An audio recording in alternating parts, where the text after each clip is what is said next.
I had to get that out. All right. Well, welcome aboard. Thank you for being on our show. I know it's kind of weird and everything's just heading toward the tail end, but then there's that pessimism of we're not heading toward the tail end, so we don't even know what's going on. There are no official dates, nothing to like get everything started. Yeah, I know. It's just a weird time right now, you know? It's like you never know what tomorrow could hold. A lot of people are doing live streams, which I think is a really cool approach. Yeah. I'm doing live streams myself. Have you done anything drastically different in the way that you've approached music and the music scene?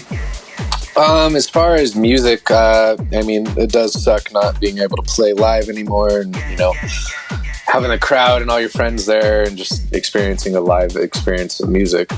But I mean, it has helped me with focusing on producing music. I've just been working on a lot of tracks, you know, and you know, you go to work, you go home, you can't go out, so it's like, all right, what can I do next? Work on another track. So before our interview, I was listening to your discography. I was listening to your release through Quite Right Records. My favorite is obviously Doink. Doink is awesome. Oh yeah, man, it's a fun track. So that track was a lot of fun. Me and my music partner Rex Buchanan, we've been producing a lot of music in the studio lately. And Doink's, that was just an idea. It kind of came to me. I was like, what could we sample? What would be a dope sample for a track? And we're just like, my brother showed me this and he's like, dude, this guy's hilarious. And he just shows me this like 30-second YouTube clip and it's like, yo, this guy's hilarious. This would be a funny ass thing to put in a song. And we're like, well shit, let's go to work, let's see what can happen. And I think we had about 2 or 3 test runs of the track. We tested that out and I tried it out at the club a couple times because I'm a big fan of like the dark bass lines in your face, just like heavy tech, you know. Every song's different. Sometimes you start out with a song and you're going in this direction and then out of nowhere you're like, well shit, the track needs to go in this direction. So that's kind of how Doinks went, and I love Doinks. I mean, it turned out great, and you know, we got some good feedback from it. How did you end up meeting Rex? Rex, I think the first time we met, I can't remember the exact show, but I think it may have been Jay Wura at Bar Standard. I was playing direct support for her, and he said I was one of the best DJs he's seen played live, and he just wanted to start working on music with me, and me and him just kind of clicked. Our music works good together, and you know, good flow of workflow as they put it. So well, walk me through your mix. I kind of want to see your approach to making this specifically a Morning Wood set. Of course, I wanted to feature a lot of my unreleased tracks. I think I have about 5 IDs in there. One of them is Just Forget It, one's Rude Party, What About It, The Accountant, which I've been playing out for a while now, and then a new remix we did of Wu-Tang, Cream. Nice. Yeah.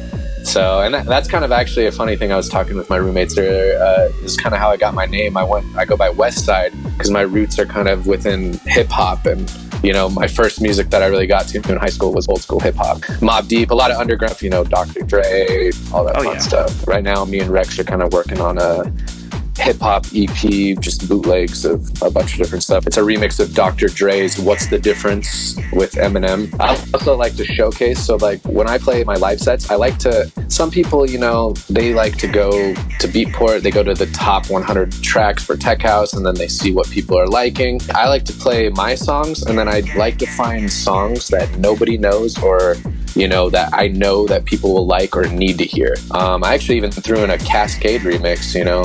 Cascade, I love Cascade because he's been experimenting with styles, and he has this like good tech kind of deep house song. I believe it's one guy. His name is Road. It has the umlauts on the O, so it's like, maybe it's Rude, or I don't know. Right. I'm not sure how to pronounce it. This guy is pretty hot. I threw in a couple songs with him. There's this one song called Like Party, which samples some old disco track, and then there's this other original called How It's Done that I really like. So I was looking at some of the people that you've opened for. You've opened for Mark Knight, Destructo, Charlie DeWitt, Scream, which is like, what? Yeah, I know. Some crazy artists. Yeah. It's so much fun working in the Denver house music scene, just seeing so many great artists come through, and then even getting the ability to be direct support or even to open for some of these great artists. It's just so much fun, and to even have the opportunity, like I was direct support for Mark Knight, and just to have that opportunity was amazing. Like I got to meet him, I got to shake his hand, and I'm like, dude,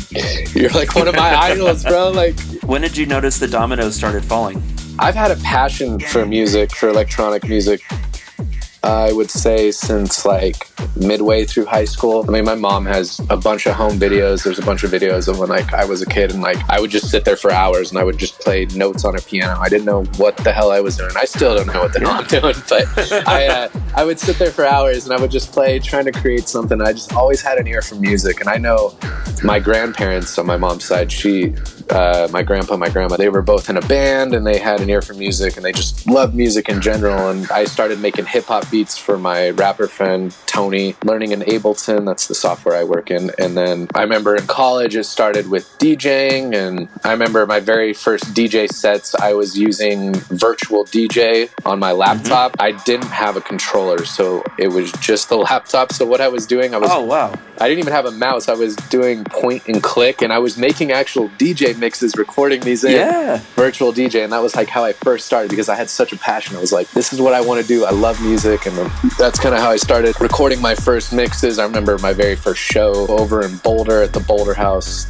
I don't even think that venue exists anymore. I believe it's something else. House. Yeah, it used to be Absinthe before that, and now it's Boulder House. Playing live, I was like, oh my gosh, this is like the greatest feeling ever, you know? Now it's moving towards me making music and showing music that I'm producing, but it used to just be like, oh my gosh, I have this library of so many songs. I just need to show people all this great music that I know so many people have not heard yet. I guess that's part of a DJ's job, is finding that style, finding that music, and trying to showcase it. How would you say your DJ style has influenced you when it comes to your productions and how you've evolved in your productions? So when I first started out, my first style of DJing used to be night bass, Confession stuff, Dusty Cloud, New Kid. And then I started getting more into the drums, and then that's kind of where I found that tech house of like, where it's not so much the lighter tech house, but it's like that bassy kind of like driven stuff. And then that's kind of where I got into the production, and that's kind of how I found my style, and that's what I like to produce. That's what I like to play and show people. When I first looked up your name on Instagram, I noticed that there were 2 English flags, and I'm kind of curious, what do they mean? I'm kind of curious. Yeah, so did an ancestry test. I mean, I'm a mutt and everything. It's pretty crazy, my ancestry background, but our roots are from England, like just English. My grandparents were divorced, so my dad had his real father's last name was Brown. My last name's Paget right now, but Brown should have been her name, which was English descent and everything from there. But what's crazy is I figured out I'm 21% Native American too, which is pretty crazy. Wow. You know? Growing up, I always thought that I was English, Irish, and then my mom's side's Mexican. After taking a test, finds out that my dad's almost entirely Swiss. I always tell people I'm like the best hot chocolate they'll ever have. It's just I love it, man. James Grab, he was on our last episode, and he and I have very similar roots where we began producing, and then DJing was just kind of something that took us into the realm of the music world. I know that you've really worked hard in terms of your promotions, starting an artist coalition, 128 Productions. Where do you find the way to fund yourself to continue evolving your sound?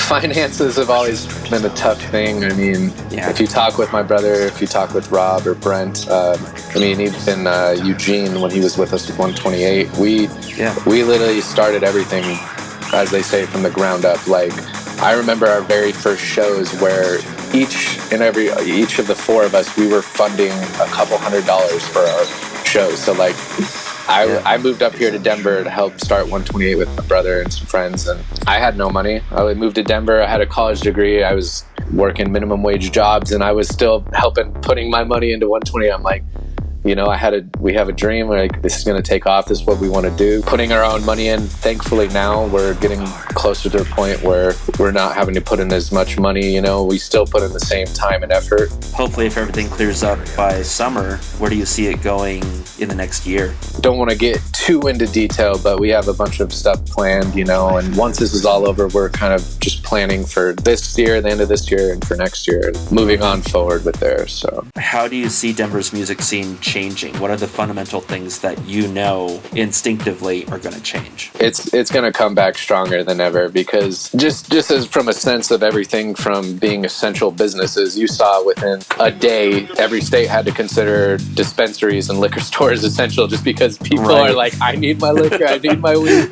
I might just go grab a bottle of wine or something. I go there. There's like people out the door. I'm waiting there for an hour. And I'm like, oh my gosh. I'm like, if people are this insane just to get their wine, like once these venues open up, every show is going to sell out. It's going to be insane. It's going to be a good thing. I'm not sure what the future holds with this or for the rest of the year, for the next couple of weeks. I mean, everything is day to day, in my opinion. I mean, the cool thing about Denver, I don't know how it is in every other state, but as far as Denver, people are loyal. It's going to be popping and people are going to be super excited to be back in. Have you been watching a lot of DJ streams recently? I have, yeah. I've been tuning in. Actually, I think currently right now, one of our residents, or two of our residents, Josh Feds and Halston, playing back-to-back currently right now. I believe they're streaming from Twitch currently. Are there certain things about someone's live stream that will keep you in, and are there some things that you're absolutely like, exit? Everything's always about the music.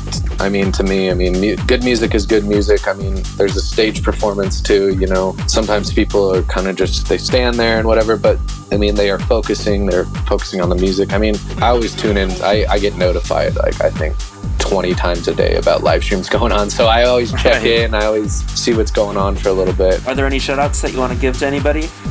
Yeah, I do want to give a big shout out to Quite Right Records for signing Doinks. Brandon, he's a good guy, and he's done a lot for me and Rex as far as music, you know. Also, shout out to Rex. Me and him have been working on some music for a while now, a couple months, and actually his record label too. We released Untrue on Disco Sapien, his record label, and that one's a pretty good hit. It's more of like a night bass kind of feel. Well, very cool. Thank you for taking the time to talk with us. Of course. We've learned a lot about you, and I'm really excited to hear your mix. I'm going to literally be walking out here in about 40 minutes, toss it on the iPhone, and then listen to the headphones. And Morningwood, quarantine ain't stopping no one. Thank you again, Wes. Yep, sounds good.